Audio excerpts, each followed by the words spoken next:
জাতীয় ঐকমত্য কমিশনের সাথে রাজনৈতিক দলগুলোর দ্বিতীয় পর্যায়ের দ্বিতীয় দিনের বৈঠক অনুষ্ঠিত হয়েছে।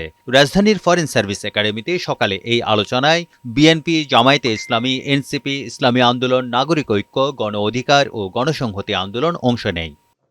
বৈঠক শেষে এনসিপি প্রধান নাহিদ ইসলাম বলেন, যারা ফেসিবাদী রাষ্ট্র কাঠামোর পক্ষে তারা জাতীয় সাংবিধানিক কাউন্সিল চায় না। পুরানো কায়দায় সাংবিধানিক পদে নিয়োগের বিপক্ষে তার দল।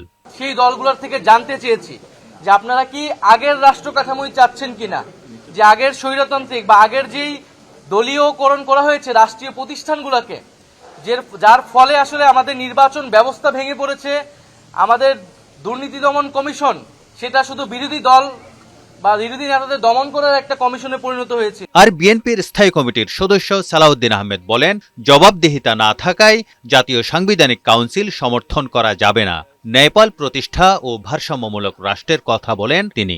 আমাদের সাংবিধানিক কমিশনগুলোর নিয়োগের ক্ষেত্রে বিদ্যমান আইন আছে, কিছু সংবিধানে আছে আর কিছু আইনের মাধ্যমে হয় সংবিধানের প্রাপ্ত ক্ষমতা বলে।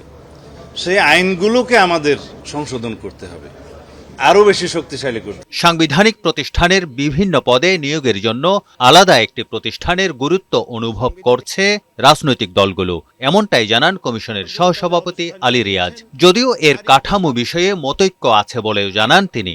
এনসিসির কাঠামোর চেয়েও গুরুত্ব দিয়ে বিবেচনা করছি যে এই ধরনের একটা প্রাতিষ্ঠানিক ব্যবস্থা, সেটার নাম সংবিধান সংস্কার কমিশন প্রস্তাব করেছে, এনসিসি ন্যাশনাল কনস্টিটিউশনাল কাউন্সিল। কেউ কেউ বলছেন যে নামেরও পরিবর্তনের কথা বিবেচনা করা যায়। বৃহস্পতিবারও রাজনৈতিক দলগুলোর সাথে জাতীয় ঐকমত্য কমিশনের বৈঠক চলবে। তারেক শিকদার, বৈশাখী সংবাদ, ঢাকা।